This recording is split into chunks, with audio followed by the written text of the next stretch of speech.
Well-developed characters that you can relate to and invest in. A vast open world that provides you with a sense of freedom and immersion. Non-linear progression with side quests that encourage you to explore the world around you and reward you for doing so. Combat that requires you to think strategically and reward your skill. Character customization that allows you to choose how your character looks and which skills and abilities you have at your disposal. These are common characteristics of the best RPGs. RPGs have been a big part of my gaming life, and all of my favorites share most or all the aforementioned characteristics. The Legend of Zelda on NES was my first RPG experience, and I was hooked immediately. Dragon Warrior was another RPG I remember fondly from my childhood. In my high school and college years, I spent hundreds of hours exploring the worlds of Final Fantasy VII and the Elder Scrolls III Morrowind.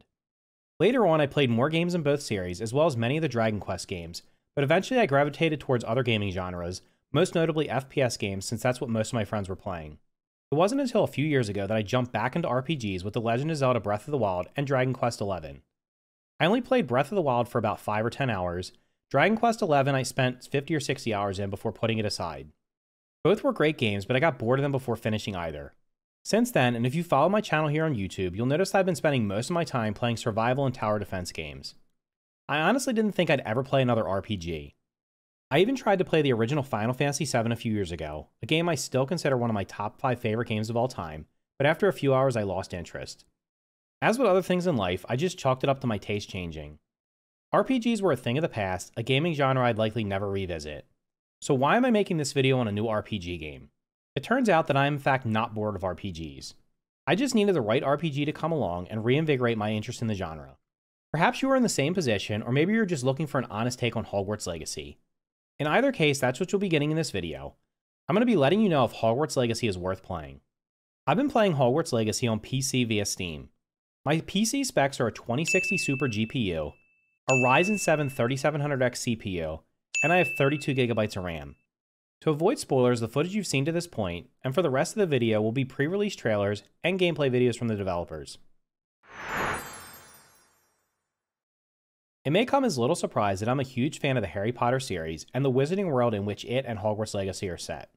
This was the initial hook that got me interested in the game. Seeing the world portrayed in the Harry Potter movie series, movies which I watch at least a few times every year, is one thing. But being able to experience it and explore it myself is something completely different. Avalanche Software, the developers of Hogwarts Legacy, have done a masterful job recreating the wizarding world. Hogwarts School of Witchcraft and Wizardry will be where you reside, take classes to learn spells and potion recipes, as well as interact with your housemates in your common room and other students in the seemingly endless hallways. As you wander the halls, you'll recognize familiar places, and you'll also find never-before-seen areas of the school. You can easily spend many hours wandering the halls, something I often find myself doing, searching every nook and cranny for hidden chests. Outside the school, you'll be able to visit and explore surrounding areas such as Hogsmeade Village and the Forbidden Forest, among others. Visually, the game is stunning, and the environment has been perfectly created to fully immerse you into the wizarding world. The biggest gripe I have with RPGs, and honestly most games with quests, is they feel lazily designed and quickly become a chore to complete. Hogwarts Legacy has, for the most part, avoided this pitfall. There is a main quest line you'll need to complete to progress the story, as well as more than 100 optional side quests. Both the main and side quests encourage you to explore and push you to see everything the world has to offer. Inevitably, as I've been completing a quest, I see something interesting and take a detour, thus exploring even more of the world. In every case, I found something useful, be it a crafting resource for potions, gold, gear, and of course hidden field guide pages. An issue I've had with recent games is there is little incentive to deviate from the expected path. Minecraft Dungeons exemplifies this more than any other recent game I can think of. When I started playing it, I would search every corner of every map. After a few hours, I realized that most of the time there was nothing to be found, so I just followed the shortest path to the exit. Hogwarts Legacy not only encourages exploration, it rewards it. At the start of Hogwarts Legacy, you'll be traveling on foot to and from locations. Along the way, you'll unlock flue flames, which will allow you to fast travel to any discovered flue flame. While exploring is one of the most enjoyable parts of Hogwarts Legacy, sometimes you might want to just get where you're going quickly, and the flue flames allow you to do that. Later on, you'll get a flying broomstick, as well as flying mounts to allow you to explore and travel quickly, all while seeing the beautiful world around you. As mentioned, exploration can reward you with gear, and early on you'll be getting upgrades regularly. In the first couple of hours, I found myself increasing both my offense and defense skills every few minutes. This experience will vary greatly depending on how much time you spend exploring and deviating from the intended path. For me, having grown up on games that put hidden chests off the beaten path, I search every corner behind every building and deviate from the roads and paths outside the school looking for every secret. Hogwarts Legacy feels just like the games of the past, making me want to spend extra time looking around instead of rushing to my next objective. The result has been consistently finding better gear, allowing me to improve my skills and sell the old gear for gold that can be used to purchase other items, which reinforces extensively exploring every new area. Hogwarts Legacy features action combat using magic spells you learn as you progress through the game. Playing on hard difficulty, the combat has been challenging from the start. I will preface that I've not played many Souls-like games, and the combat feels like it's in that style, but I watched others struggle with it as well. Once I figured out how everything works, it was much more manageable. Combat consists of attacking using various spells, which can be chained together to temporarily incapacitate your opponents while inflicting damage upon them, and defending by using either counter spells or avoiding incoming attacks by rolling. I like the combat system and think it rewards skill. I've heard others don't care for it, so it will be personal taste which side of the fence you fall on. There have been many games based on the Wizarding World, and most of them followed the stories told in the novels and movies. Hogwarts Legacy offers a new story, which is enough for me to enjoy it. The common complaint I've heard is the story has a lot of plot holes, but I can look past that. Going into Hogwarts Legacy, I had a vague idea about the story, and it's refreshing not playing through a game based on a book or movie I've seen, where it feels like following a script where you know the ending.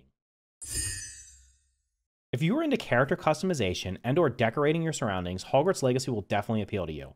As I mentioned earlier, you'll be finding new gear all the time, and each piece looks different. Rather than being forced to use the best gear based on stats, which may make you look quite foolish if the pieces don't match, you can change the appearance to any piece of gear you've acquired up to that point. This will allow you to fully customize how your character looks while keeping the best stats you've unlocked. Additionally, you'll acquire decorations and items for your room of requirement, so you can make it look exactly how you want. The customization systems are yet another way the game encourages exploration. You can also get even more customization options by creating a WB Games account and linking it to your in-game account. Additionally, you can link your WB Games account with your Twitch account and earn even more customization options by watching your favorite Twitch streamer play Hogwarts Legacy. I'll be streaming Hogwarts Legacy on Twitch for at least the next few weeks, so stop in and earn those Twitch drops. A link to my Twitch is in the description below. Those are all the things Hogwarts Legacy does well. Now let's look at the things that could be better. As has been the case with many AAA games recently, performance on PC could definitely be better. So far I've heard that performance on PS5 and Xbox Series X and S is fine, but there have been issues on PC. These issues include stuttering, game crashes, textures not loading properly, and pop-in when traveling fast. I've had minimal issues myself, although I did make some changes to the settings the game recommended based on my PC specs. I haven't experienced any game crashes, and I've only had occasional stutters when cutscenes load, although they were almost completely eliminated after moving my save file to my SSD drive. Initially, I had the game installed on my external hard drive, which I thought was an SSD, but it was in fact an HDD. Switching to the SSD improved performance and cut loading times down to just a few seconds at most. Hogwarts Legacy is an open-world game, but it does have loading screens when fast traveling, as well as when opening some doors. This doesn't bother me, but I have heard others complain about it, so I thought it was worth mentioning. Again, if you have your save on an SSD on PC, the load screens will be very short, and the same can be said on PS5 and Xbox Series X and S. Another minor gripe I've heard is there are fades to black when entering and exiting conversations and cutscenes. Again, these don't bother me as they only last about a second, but they do bother others. One of the positives I mentioned earlier was the consistent gear upgrades you'll acquire as you explore the world of Hogwarts Legacy. Gear will increase your offense or defense, and some gear can also have an additional bonus effect. That's basically all there is to it. You'll find yourself just choosing the gear with the highest rating for either offense or defense and going with it. There isn't room for creating custom class builds or speccing into specific playstyles using your gear. You will have the opportunity to allocate skill points, which will allow you to focus on specific skills, but gear will have little impact other than increasing your offense and defense. Hogwarts Legacy has many puzzles to solve, and while there is a decent amount of variation in them, some can become repetitive. It hasn't gotten to the point where I dread doing them, but you will eventually get to the point with some of them, where as soon as you see them, you'll know how to solve them. Those are the things Hogwarts Legacy could do better, so is it worth playing? Yes, Hogwarts Legacy is absolutely worth playing if you are a fan of the Harry Potter series and/or RPGs. The game gives you a chance to explore the Wizarding World while following a unique storyline.